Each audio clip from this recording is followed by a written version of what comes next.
Hello and welcome to my channel. Thanks a million to everyone who liked, subscribed and commented on my videos. I really appreciate it. Hope you enjoyed the next 3 stories coming up.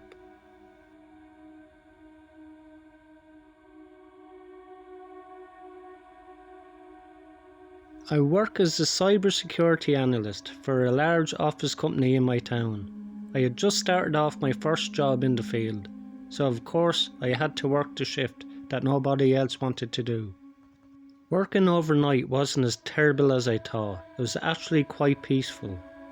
My job mainly consisted of looking through log files to make sure nothing sketchy happened while the rest of the crew were sleeping. This meant I was always pretty much alone in the office building for several hours.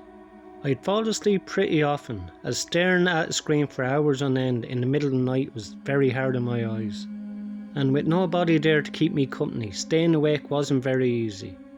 I started setting soft alarms on my phone to go off every hour just to make sure I didn't fall asleep through my entire shift. I had been working this job for about 4 months when this happened, and I actually still work there now. It was a regular night and my co-worker had just finished his shift at 12 o'clock and left the building. A couple of minutes later I got up and started the coffee machine. And then I walked down the main hallway to do a general check for anyone still in the building. This was my regular routine, just to make myself more comfortable. I sat back down at my desk and took my phone out to turn on the alarm, and then continued on with my work. It was about 20 minutes later when I realised I had never heard the coffee machine beep, that it was done, and I went to check on it. I walked down the hall to the small coffee desk and saw that there was no coffee in the pot, and then I saw that the entire coffee machine was turned off. I thought it was weird, but that's about it, and I just turned it back on and went back to my desk. As soon as I sat back down, I noticed my phone wasn't where I had left it on the desk. I patted down my pockets and ran back to the coffee machine desk, but it wasn't there either. I played it back in my memory and I knew for sure that I had placed it right on my desk, right next to my keyboard. I started to really freak out and looked around frantically. The way my desk was set up, it was right in the middle of a large room with other desks and computers. I felt like I was being watched as I stood there in the middle, knowing that someone else had to be in there with me. Nervously, I called out in a shaky voice to my friend, really hoping that it was just him playing some dumb prank on me.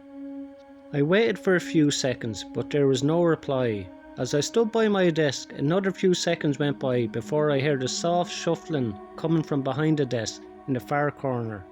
Almost immediately after, my phone alarm rang from the opposite corner of the room. My first thought that there were probably 2 unknown strangers in the room with me, and I instantly started running for the door out of the building.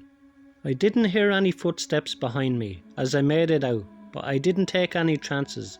I ran across the street to a neighbouring gas station and I called 911 with their phone to report the unknown people in our office building. The police arrived quicker than I thought, and searching the building they brought out a man only after a few minutes, though I didn't recognise him at all. They also retrieved my phone, which they found behind some boxes in the corner of the office.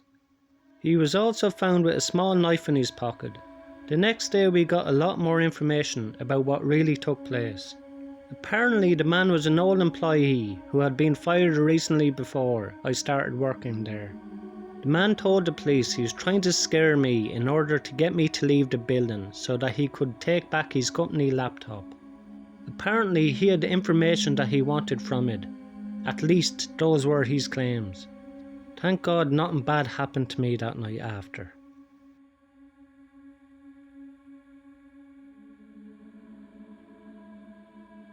I've worked in the K9 unit for 9 years and I worked my fair share of graveyard shifts. I've definitely come across some weird things at night, but this night I'll never forget. I worked with my dog Sammy, a German Shepherd. She was 2 years old at the time and was still kind of new to the job, just like me.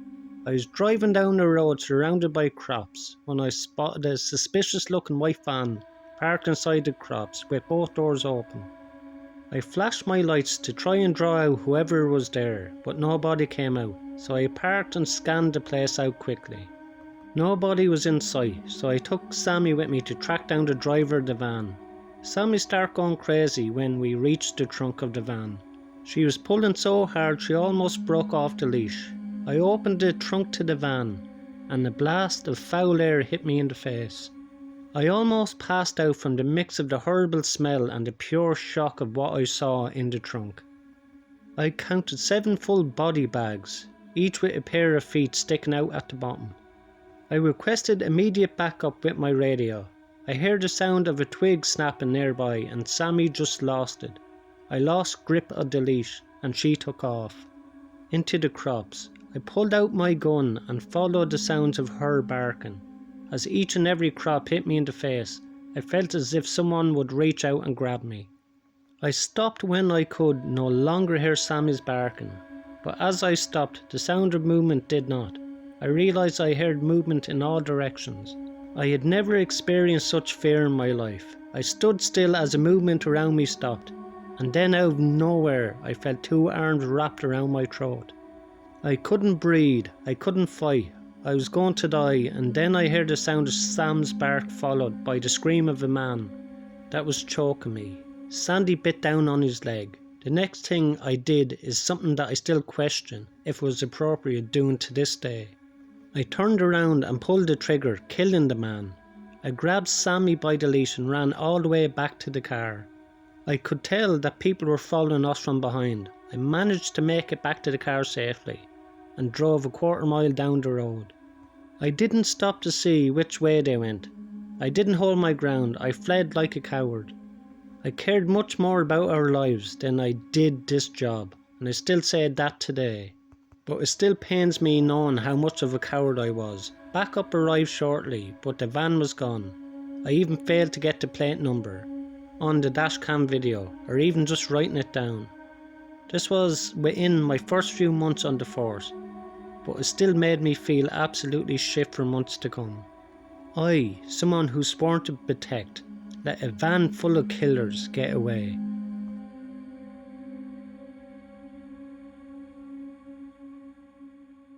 Several years ago, I went through a bit of a period of working insane hours where I was regularly in an office until midnight.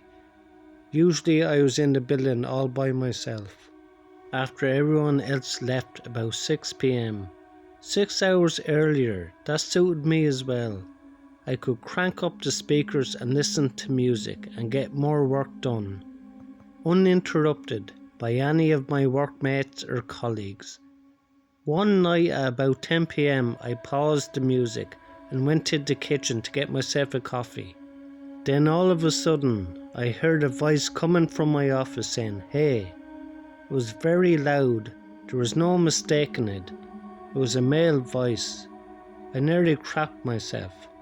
Our office had actually been broken into 2 months earlier, so I thought perhaps these were the same people breaking in, realising that there was someone there. I slowly crept back to the office. The entire building, except for my office and the kitchen, usually had the lights turned off after everyone else had left, so it was extremely dark apart from the light in my office.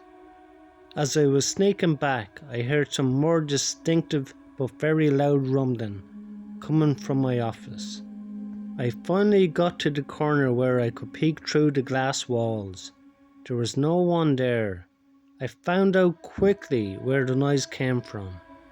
Sometime earlier, I got this game CD of a late 90s first-person shooter game called Redneck Rampage.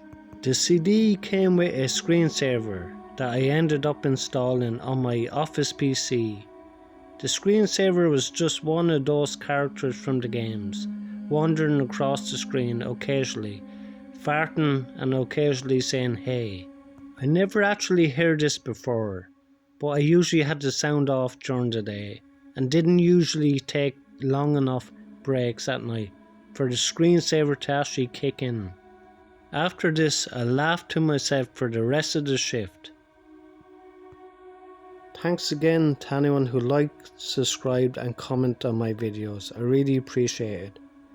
If you enjoyed these 3 stories tonight, You will enjoy the next 3 stories in the box above. Thank you.